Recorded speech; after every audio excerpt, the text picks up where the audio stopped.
all here, and we're doing live streaming for the upcoming power journey to Mount Kailash, India, and beyond. So I wanted to welcome everybody who's visiting this webinar live, and we have scheduled for Guru Purnima this year to go to India and Kailash, uh, Lake Manasarova, and the abode of Shiva, and it'll be an amazing trip. And so I wanted to reach out to everybody, and we're going to kind of have this be somewhat spontaneous. If anybody has any questions, you can reach out to me directly. I am on Facebook and YouTube, but Facebook is a little bit better when it comes down to asking questions and interacting and so on and so forth. So I want to encourage everybody to kind of reach out to me and let me know your thoughts. But the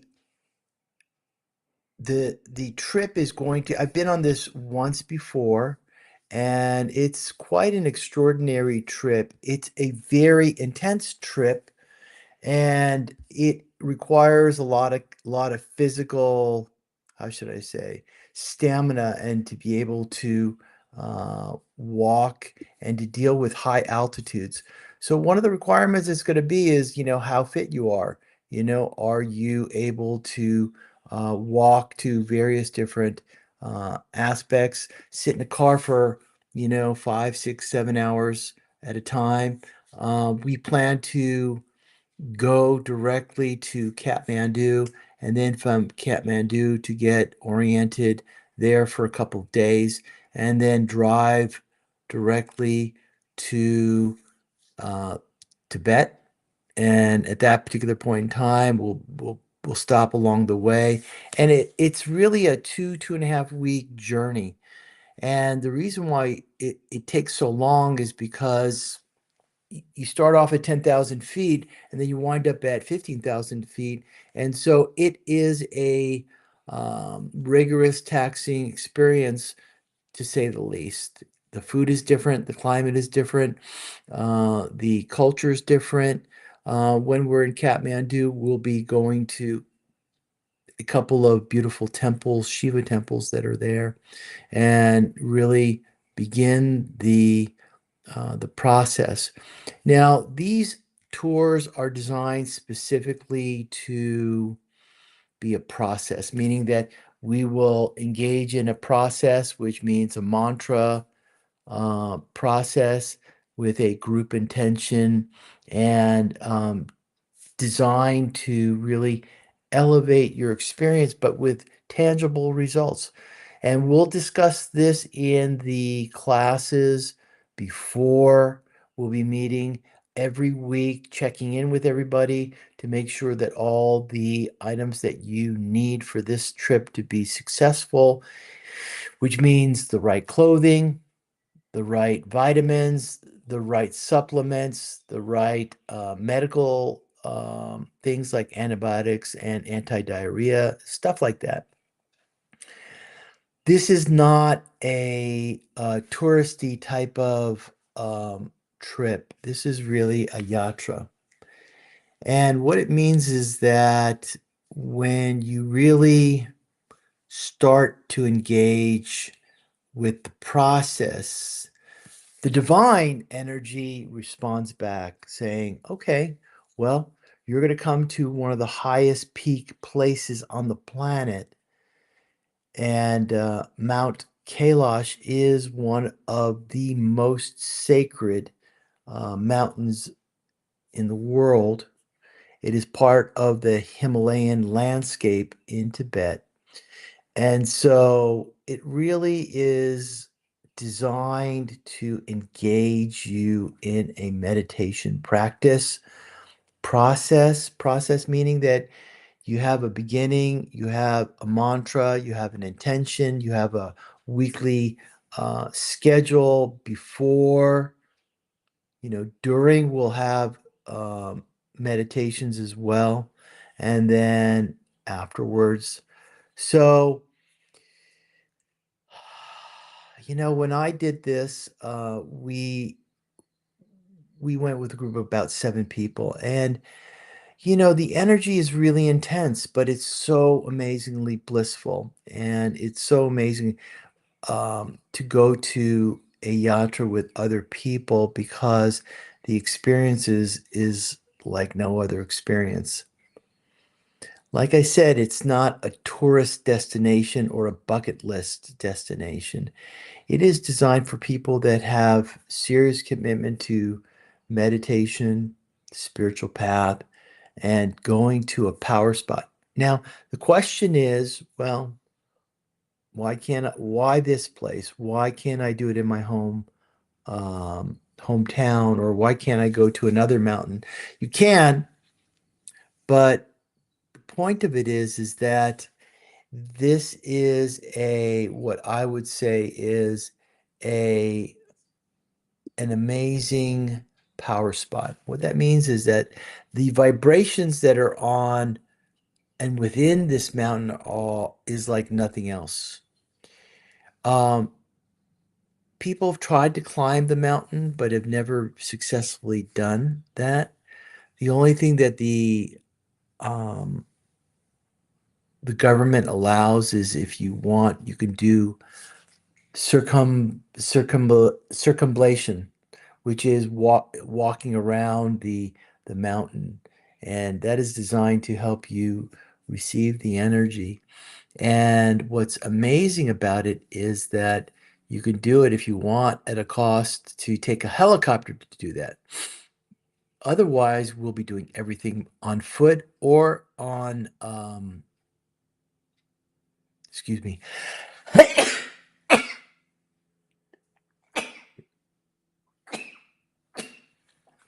See, the energy is really working.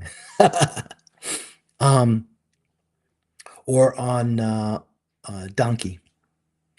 So it'll be quite an extraordinary experience. Now, what do you need to prepare for that? Well, physically, you need to be in good physical shape.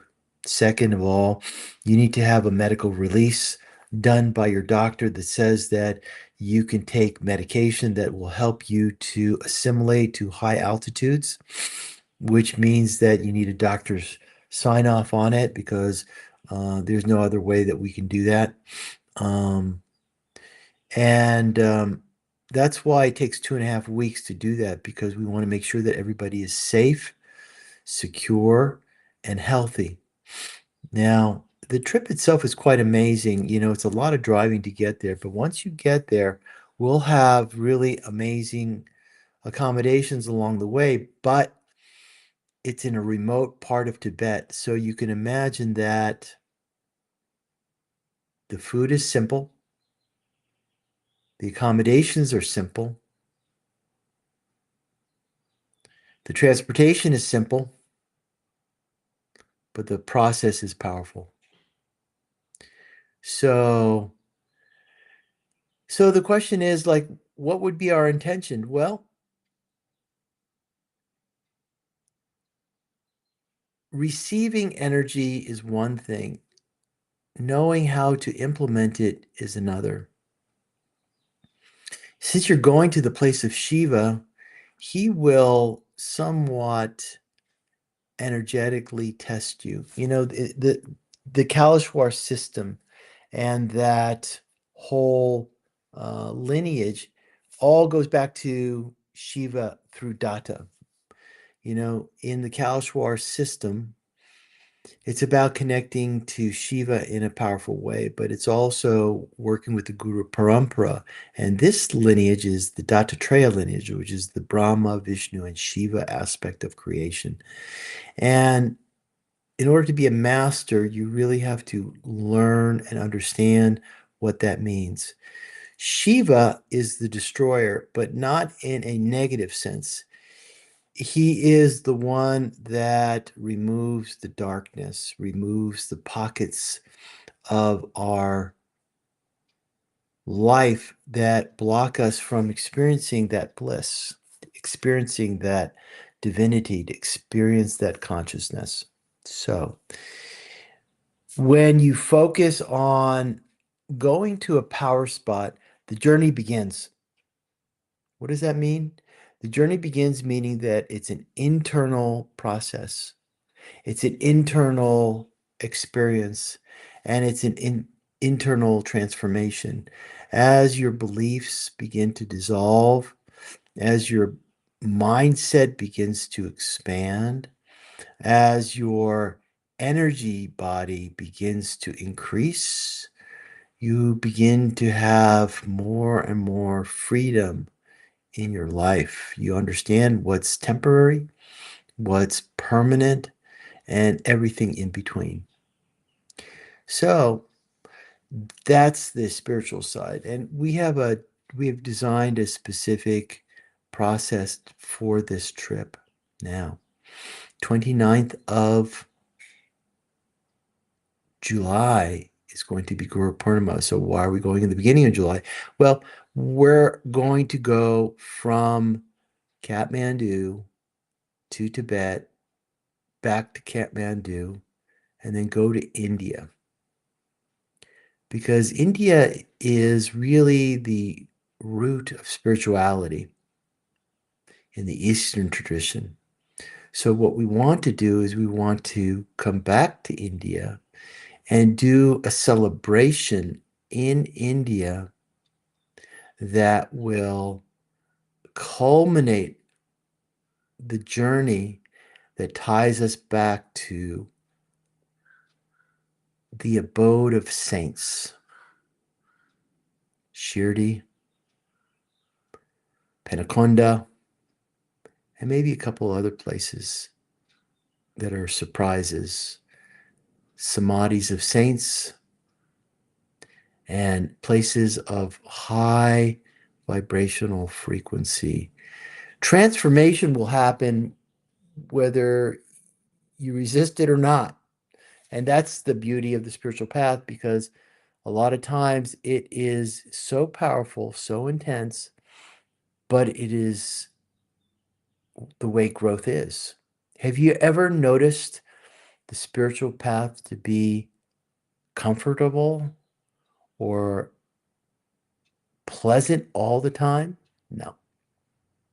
It's a process, and that process involves a lot of introspection, a lot of development, and a lot of growth, and a lot of sacrifice. You know, today is the day of the resurrection. And when we had Good Friday, it represented the crucifixion, which was the death. But now the resurrection represents the rebirth. So similarly, this trip to India is like a death to our small self while identifying and embracing the individual expansion and rebirth. And what does that mean? You know, it's, I don't want to be, how should I say it? Let's be realistic. The spiritual path is not easy. It requires a lot of hard work. It requires a lot of persistence, discipline, determination. Why? Because we want to get back to source. Power spots are one of the fastest ways to really alchemize that transformation. When you're in a place where it has a divine vibration, a deity that resonates or that emits high positive, or a vortex. You know, when you go to these power spots, they are a vortex of energy. And so, as a vortex, like a hurricane, it's going to kick up a lot of dust.